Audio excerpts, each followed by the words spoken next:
Can personal egos impact a nation's destiny? The answer is yes, especially if we are talking about Balochistan. Welcome to the Why in History. I am Ajay Kaul, and today we are talking about Balochistan and the series of events that led to its forcible accession to Pakistan. Balochistan is the westernmost province of Pakistan. It is bordered by Iran on the west, by Afghanistan on the northwest, and by the Arabian Sea in the south. On the east and northeast, it borders other provinces of Pakistan. The modern history of Balochistan is influenced a lot by what was ongoing in Afghanistan with the British. Actually, the first British diplomatic contact with Balochistan happened during the First Afghan War of 1839. The British needed a safe passage of their troops through Balochistan to be able to invade Afghanistan. And Alexander Burnes arrived in the Khanate of Khalat in Balochistan to negotiate these terms. The Khan agreed in principle, but as long as the British agreed to leave the Khanate after the Afghanistan expedition. The Khan also wanted the British to help restore Balochi control over Karachi. The British were reluctant and put forward a counter condition that the Khan recognize the overlordship of Shah Shuja of Afghanistan. The negotiations failed, and the British ordered the invasion and occupation of Khalat. So in November of 1839, the Khalat palace was bombarded, and the Khan was killed, and Shah Nawaz Khan was appointed his successor. But soon after that, there was a rebellion, and Shah Nawaz Khan was forced to abdicate to Mir Nazir Khan II.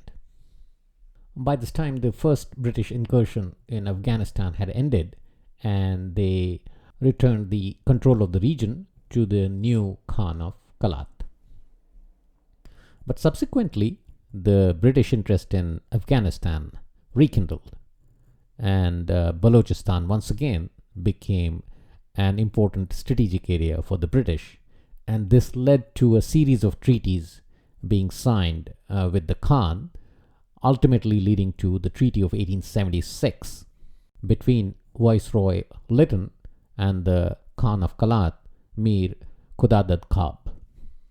According to the treaty, the British government would respect the independence of Khalat as long as it would act in subordinate coordination. That meant that though independent, the Khan could not negotiate with other foreign states, essentially making sure that Balochistan was available as a friendly corridor in the British troops' movement against Afghanistan. So subsequently, British troops were stationed in Balochistan, and the Khan began to receive an annual subsidy of rupees 100,000, which is around 6,500 pounds at the time. The legal status of Khalat as an independent state continued till 1947. And it was on this basis that the Khan never joined the Chamber of Princes in Delhi, and always maintained that his region was not part of the British Indian Empire.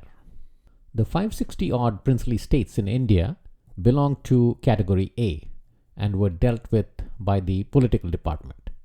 But states like Khalat, Nepal, Bhutan, and Sikkim were Category B and were dealt with by the External Affairs Department. However, for some reason that's not very clear, the Government of India Act of 1935 treated Khalat as a part of India.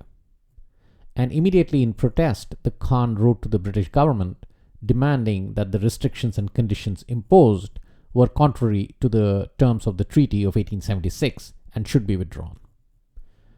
The British did listen to him, and on June 10, 1939, they informed the Khan that His Excellency recognizes the Treaty of 1876 as fully valid in every respect, and that it would henceforth form the relations between the British and Khalat.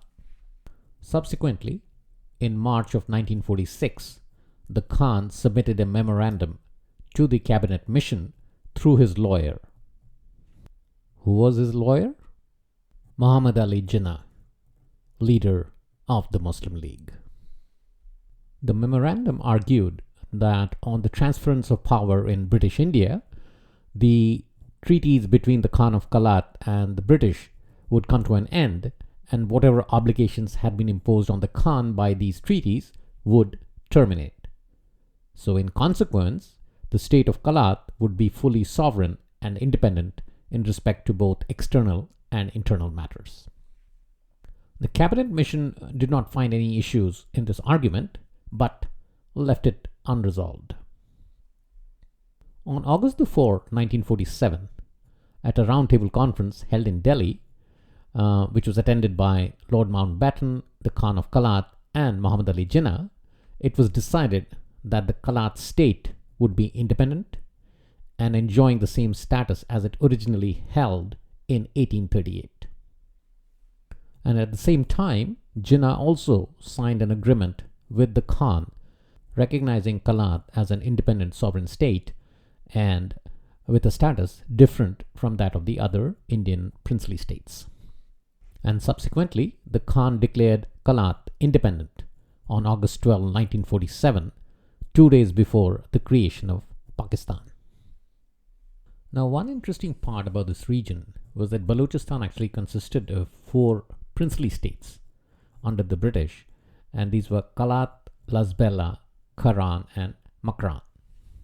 And then there were the areas bordering Afghanistan, and these were known as the Chief Commissioner's Province. These were under direct administration of the British because they wanted to have control around the border regions, so that in times of war with Afghanistan, they were not too dependent upon the Khan. Now, Makran and Lasbela were along the Arabian Sea, and Khalat was more interior Balochistan. Makran was a district of Khalat and was under the administration of the Khan, whereas Lasbela and Karan were fiduciary states placed under the direct rule of the Khan of Khalat. So it's August of 1947. Khalat has declared independence. Pakistan has recognized Khalat as an independent nation, and everything seems like springtime in Khalat. And then, within a month, Viceroy Louis Mountbatten emits a contradictory signal, and that gets rippled over to Muhammad Ali Jinnah. Mountbatten says that because of Balochistan's location, it would be too dangerous and risky to allow it to remain independent, and subsequently the British High Commission in Pakistan is advised to guide the Pakistan government away from making any agreement with Khalat which would involve the recognition of the state as a separate international entity. Why the sudden change? Just like in Kashmir, British connivance at its peak. And continuing with their paranoia about Russia, the British were worried that an independent Balochistan could let Russia gain access to the warm waters of the Arabian Sea and in due course become a trade and naval hub for Soviet Russia. Once again, a strategically important region falls prey to the bigger powers. So on September 24, 1947, Lawrence Graffiti Smith, who was the UK High Commissioner in Pakistan, mentions in his memo that a draft instrument of accession had been sent to the Khan of Khalat, and he didn't think that the Khan would accept it. And a note from October of 1947 points that an interesting situation is developing, as Pakistan might accept the accession of Khalat's 2 feudatories, Lasbela and Karan. But the main complication in this setup was not the pressure from Pakistan or the British, but the desire of Karan and Lasbela to accede to Pakistan. In his speech on August 15, 1947, the Khan of Khalat had mentioned that he wanted to thank God that they were independent, but the aspiration of uniting all of Balochistan was still unfulfilled till the least areas, meaning the British provinces which are along the border, they were granted to Balochistan. Because these were British provinces, by default, Pakistan ended up inheriting them. Back to the decision of Karan and Lasbela to accede to Pakistan. It was the ego of these two regions that prevented them from being part of Balochistan. They actually wrote to Muhammad Ali Jinnah that they would never submit to the diktats of the Khalat state. And to make matters worse, Mekran, which was a district of Khalat, also decided to accede to Pakistan. By February of 1948, the discussions to have Khalat accede to Pakistan were at its peak, and Muhammad Ali Jinnah actually wrote to the Khan of Khalat advising him to join Pakistan without further delay. And he asked him to send his final reply as soon as possible.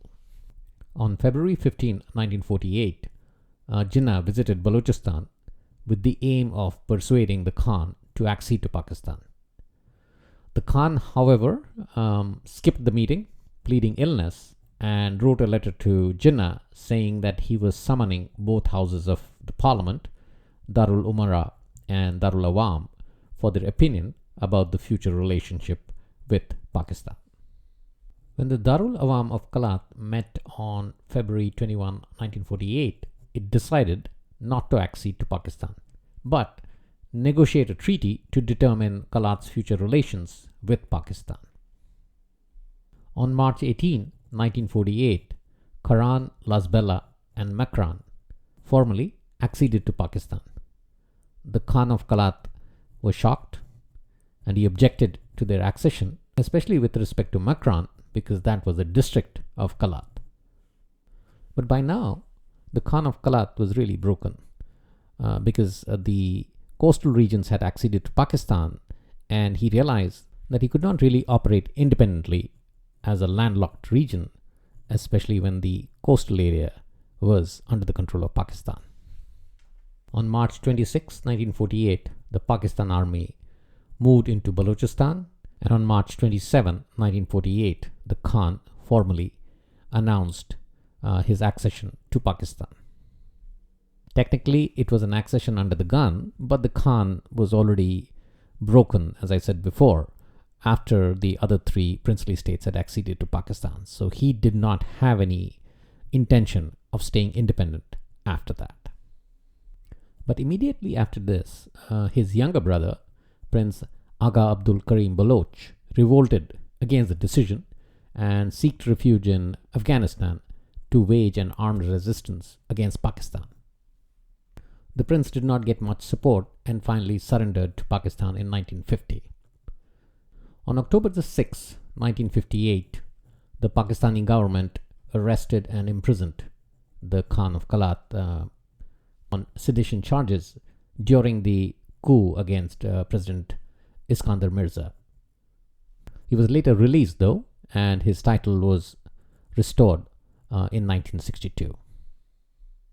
But ever since Balochistan was incorporated into Pakistan, conflict and hostilities have persisted between the Pakistan state and the Balochis.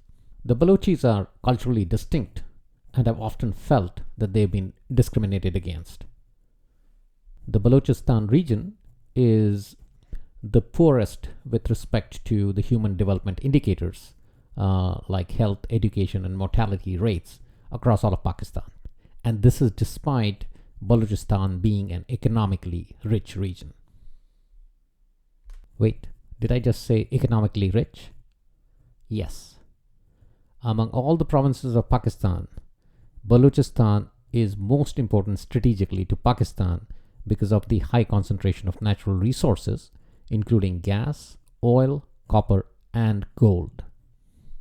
So there have been different times where conflict has peaked in Balochistan against the Pakistan government at the center.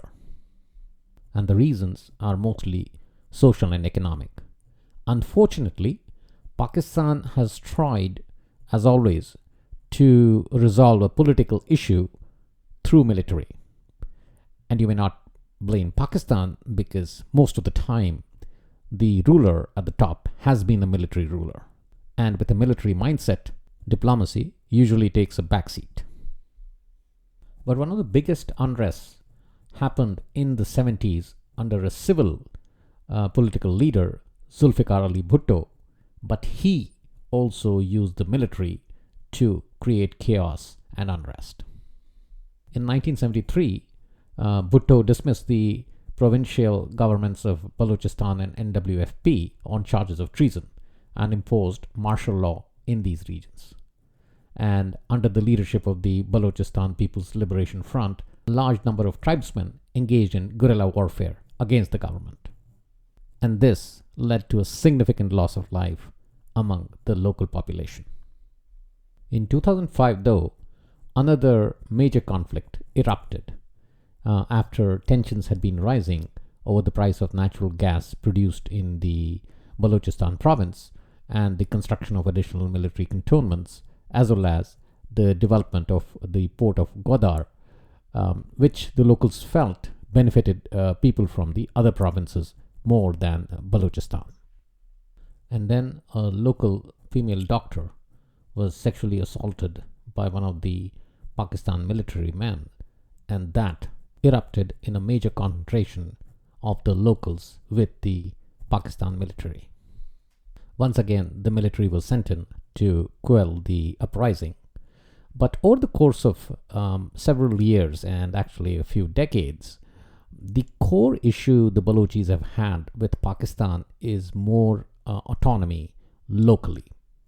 And the only administration to have recognized this and made some effort towards granting some autonomy to Balochistan was Asif Zardari's government, which took over after Pervez Musharraf's government.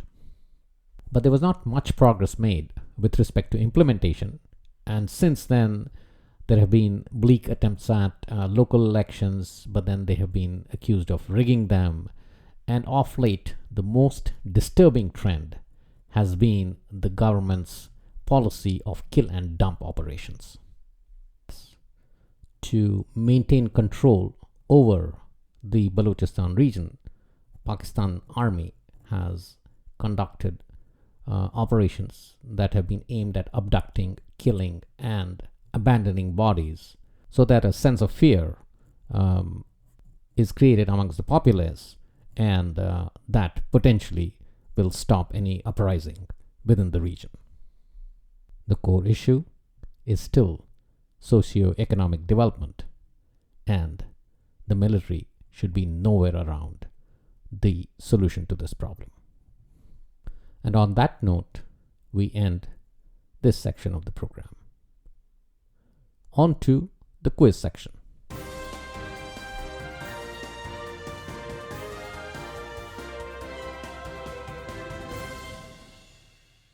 Question from the previous episode. What four nations, besides Great Britain, were signatories to the Baghdad Pact in 1955 to block possible expansion by the Soviet Union into the Middle East? Turkey, Iran, Iraq, and Pakistan signed the Baghdad Pact with Great Britain in 1955 to block possible expansion by the Soviet Union into the Middle East. The United States, which had urged the creation of the pact, became an associate member in 1959. So the answer is C: Iran, Iraq, Turkey, and Pakistan. Question for the current episode. True or false? The region of Balochistan extends beyond Pakistan geographically. Once again, true or false? The region of Balochistan extends geographically and ethnically beyond Pakistan? The answer will be provided in the next episode. And that's all we have in today's episode. In the next episode, we travel west and look at one of the most controversial topics of the current era, Brexit. We'll take a look at the economics, the politics, and the physics behind Brexit.